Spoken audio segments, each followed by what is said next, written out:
Bienvenue sur Logic Invest. Aujourd'hui, on va parler de la performance du portefeuille dans sa globalité pour le mois d'avril 2026, la poche quality, la poche dividende. On ira faire un petit tour aussi du côté du PEA, du côté de mes SCPI, des achats possibles sur le mois de mai et de tout ce que j'ai acheté au mois d'avril. On va faire un petit récap, un petit récapitulatif assez rapide de tout ce qui s'est passé côté portefeuille pour le mois d'avril. N'hésitez pas à me suivre sur les réseaux si ce n'est pas encore fait. N'hésitez pas aussi à venir sur le Discord communautaire où je donne tous mes liens vers les deep dives si ça vous intéresse de retrouver tout simplement les analyses que je fais sur GDoc pour toutes les entreprises où je fais tout simplement un deep dive. Elles sont dispo totalement gratuitement. Vous venez sur le Discord communautaire, vous avez un lien et vous pouvez tout retrouver. Idem pour mes performances. Maintenant, je vais faire un GDoc. Je vous l'avais fait en mars, malheureusement, il est effacé.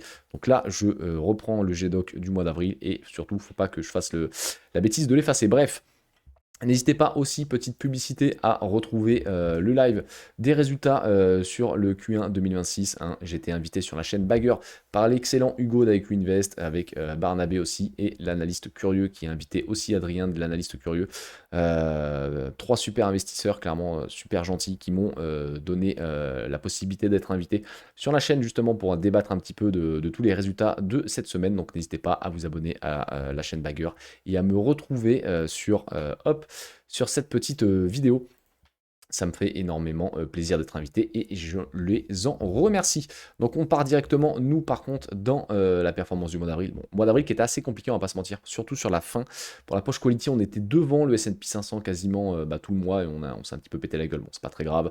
Je le redis, j'ai deux poches dans mon portefeuille, enfin trois même. On a une poche ETF, une poche quality, une poche dividende. C'est vrai que je devrais aussi détailler ma poche ETF, il faut que je le fasse le mois prochain.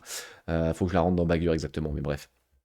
Dans cette poche quality, on n'investit que sur des entreprises de quality. Hein. Donc moi j'ai ma thèse d'investissement, je l'ai déjà répété en vidéo, je ne vais pas le refaire ici, sinon ça va être un peu long, mais clairement, je fais une thèse d'investissement pour toutes mes sociétés. Dans cette thèse d'investissement, je dois répondre à deux questions majeures. Est-ce que je comprends le business model et est-ce qu'il a le vent dans le dos? Est-ce qu'il y a de la croissance? Troisième question auquel je dois répondre, c'est est-ce qu'il y a justement un rempart concurrentiel? Est-ce qu'elle a un moat? Si ces trois questions sont validées, ensuite je digère un petit peu la thèse et il faut que j'ai une conviction. Si j'ai une conviction, pardon, j'investis. Si je n'en ai pas, je n'investis pas. J'essaie de trouver le meilleur prix pour rentrer dessus.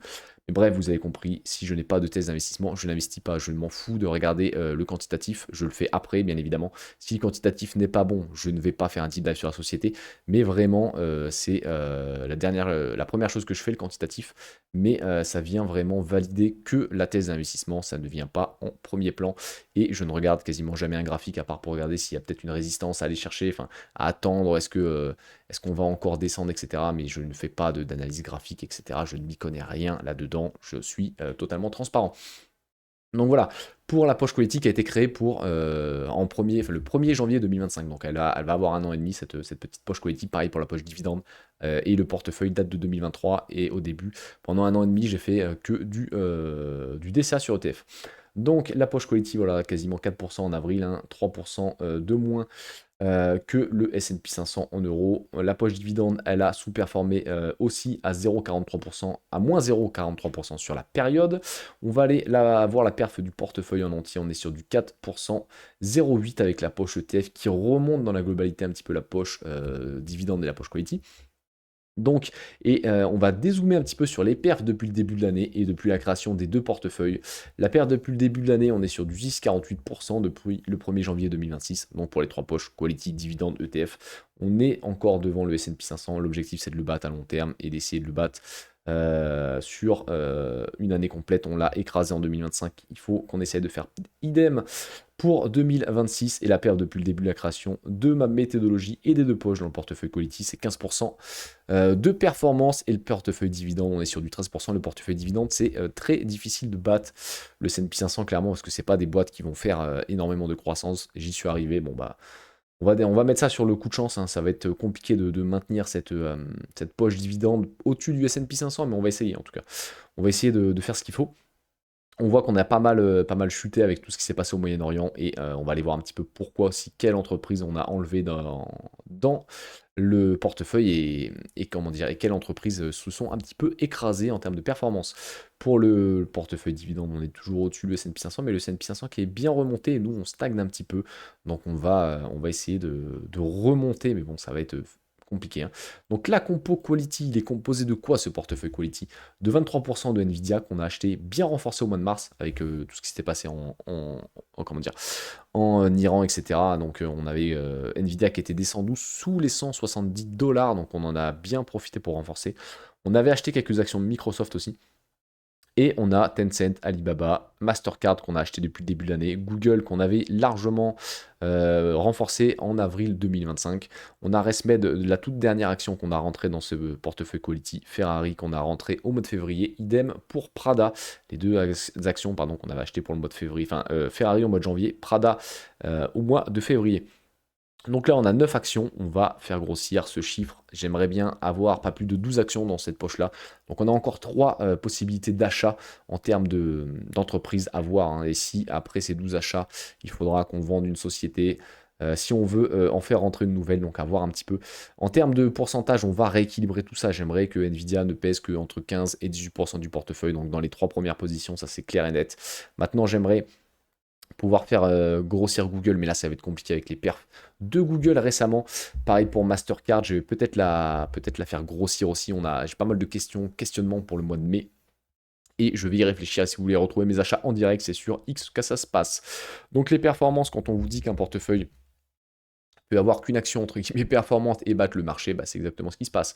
On a Google qui a fait plus 110, 120, je crois qu'on est à 115%, je crois, quand je fais la vidéo, et pourtant elle ne pèse que 9% du portefeuille, hein. Donc on a Google qui entraîne le portefeuille vers le haut. Suivi d'Nvidia qui a pas mal profité durant ce mois d'avril. On a malheureusement Alibaba et Tencent qui se sont écrasés en termes de performance. On était au-dessus de 20% en ce début d'année. Ferrari qui reprend un petit peu des couleurs, mais c'est compliqué pour elle. Microsoft qui est repassé dans le vert au mois d'avril, mais c'est compliqué aussi sur Microsoft, mais c'est pas grave. Le portefeuille il est fait dans l'optique d'avoir des relais de croissance. Voilà, aujourd'hui on a Google qui surperforme. On espère que ça soit l'année en 2026 de Microsoft, de Tencent et d'Alibaba. On a Resmed, société qu'on a nouvellement rentrée. N'hésitez pas à aller retrouver mon deep dive sur Resmed. Et la compo dividende, on a Vici Properties et Partners Group qu'on a acheté en ce début d'année, ainsi que Tasté Gourmet Group, c'était l'achat du mois d'avril, hein. On a acheté Tasté Gourmet Group au mois d'avril et on a acheté du Resmed pour ce mois d'avril 2026. Et on a d'autres actions que j'avais en fait, quand j'ai ouvert le CTO en 2023, j'avais fait une petite stratégie, un dividende, mais bien avant ma méthodologie. Donc en fait, on a acheté des boîtes dividendes un peu, pas au pif, mais des boîtes qu'on a rien, qui n'auraient rien à foutre dans un CTO, style AXA et Crédit Agricole. Bon, on les a achetées, je ne vais pas les vendre, hein. On a des très belles perfs dessus, mais pourquoi on est plus en perf que le portefeuille Quality? Parce que c'est des actions que j'ai depuis beaucoup, beaucoup plus longtemps. Pour le portefeuille Quality, on a là, quasiment les 3 quarts du portefeuille qui ont été achetés ou renforcés depuis le début d'année 2026. Donc il faut laisser le temps au temps. La plus vieille des positions, c'est Google. Et Google, comme par hasard, c'est ma plus grosse plus-value. Donc il faut laisser un petit peu ce portefeuille mûrir, ce portefeuille prendre des muscles. Et mois après mois, ça va porter ses fruits. Donc les dividendes reçus pour le mois d'avril, ils sont de 145 euros, pardon. Et je pense qu'on a 1200 ou 1300 euros de prévision pour le CTO. L'évolution depuis 2023, donc je l'ai dit, 2023 création du CTO sans méthodologie précise, donc très peu d'achats. 2024, là on commence à faire du DCA sur ETF. Et 2025, je crée ma méthodologie. Je me prends une belle taux en 2024 aussi sur Novo Nordisk, ce qui m'a poussé à arrêter d'investir juste sur du quantitatif et sur un narratif, mais vraiment sur une thèse claire que je retrouve maintenant sur GDoc. Comme ça, je me replonge dedans avant d'investir. Conviction, pas conviction, bref, je vous l'ai déjà expliqué. Et excès d'épargne, donc on investit fortement en 2025 et on reprend cet excès d'épargne pour début 2026. Là, ça va se tasser. On va repartir sur un décès entre 1000 et 1500 euros par mois classique sur la poche Quality ou la poche dividende ou même un ETF ou sur la poche ETF si je ne suis pas que je ne suis pas content de ce que j'ai sur le marché, sur les entreprises qui m'intéressent au bon prix. Si je n'ai rien, je ferai tout simplement de l'indiciel, hein, où je ferai grossir ma poche de cash avec des bons du trésor. Côté CPI, portefeuille de 27 000 euros, donc tous les mois j'achète une part de, hop, on va l'avoir ici, une part de Quorum USA, une part de Logging. Sinon on a du Hirokozen, Transition Europe, Remake Live, dans l'ordre de valeur de position, donc Hirokozen, Remake Live, Transition Europe, Logging et Quorum USA. 450 € en DCA par mois. Donc c'est pour ça que j'achète pas toujours aussi de position, on va dire dividende, parce qu'on a quand même 450 € au moins par mois qui partent sur une stratégie. Bah, c'est un peu de rendement, quoi, en gros, de loyer, de dividende, c'est identique. Donc c'est pour ça que bah, bien souvent je n'investis pas dans les boîtes à dividendes sur CTO, je le fais au moins tous les mois sur les CPI. Donc on a les revenus annuels, etc. Hein, donc on est sur du 1900 €, mais il y a un délai de jouissance, donc en fait ce chiffre-là est un peu erroné actuellement, mais bon bref, on n'est pas à 100 € près. On a le calendrier des revenus et on a maintenant la perf du PEA, 1%, 1,66%. Le PEA, c'est clairement le parent pauvre de la stratégie. Pourquoi? Parce qu'il a qu'un DCA de 100 € le petit PEA. On fera grossir un petit DCA sur PEA, on fera grossir ça un peu tous les ans. J'aimerais bien entre 100 et 150 € par an, on verra bien. Mais le problème, c'est que sur Bourso, encore une fois, si vous débutez en bourse, n'allez pas chez Boursorama. Pourquoi? Vous pouvez faire que tout simplement 200 € d'achat pour des ETF. Moi, j'ai un petit DCA de 100 balles sur le PEA, histoire de voir un peu l'évolution, d'essayer de battre aussi le S&P 500 avec le PEA. Juste, ma stratégie, elle est simple sur PEA. C'est la Mundi Eurostop 50, les 50 plus grosses capitales boursières européennes. Et point barre, en gros, on prend les champions européens. Est-ce qu'on peut battre le S&P 500 juste avec un DCA de 100 balles par mois? Et on verra dans les années à venir. Je l'ai pris distribuant en plus pour me mettre un petit peu de bâton dans les roues, parce que moi, clairement, ma stratégie, elle est, je prends les dividendes, j'augmente mes revenus tous les mois, j'augmente mes restos, on profite de la vie en famille. C'est bien beau d'investir, mais il faut quand même avoir des jalons, il faut quand même avoir comment dire, des, des stratégies un petit peu long terme, certes, mais aussi des stratégies un petit peu court terme pour se faire tout simplement des petits plaisirs de la vie. Parce que c'est bien beau de se dire, voilà, dans 40 ans, j'aurai X euros, mais c'est pas ce qui va vous faire devenir riche. Ce qui va vous faire devenir riche, c'est d'augmenter vos revenus, de bien évidemment faire fructifier tout ça avec des bons placements, mais surtout vous faire kiffer dans la vie, vous faire profiter de la vie. Parce que c'est pas quand vous aurez 70 ans que vous allez faire des restos en famille ou des ciné. Donc voilà pourquoi je le prends distribuant. Et bah, on a acheté 2 parts, mais le problème c'est que pour acheter 2 parts de ce enfin pour pouvoir passer à l'attaque sur l'Eurostock, je suis obligé d'acheter 3 parts parce qu'on est obligé d'acheter 200 € minimum. Donc 2 parts, on est à 186 €. Donc il faut que l'Eurostock performe pour qu'on arrive à 100 €, que je puisse en acheter 2, une tous les 2 mois, quoi. Enfin une par mois, mais du coup je passerai à l'achat tous les 2 mois.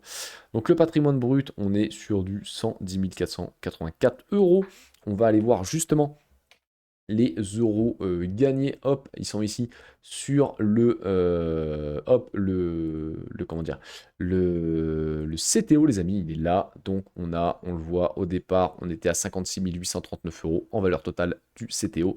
On est passé à 61 257. On a gagné en gros moins l'argent que j'ai investi, 2140 et quelques euros, hein, si je sais à peu près compter.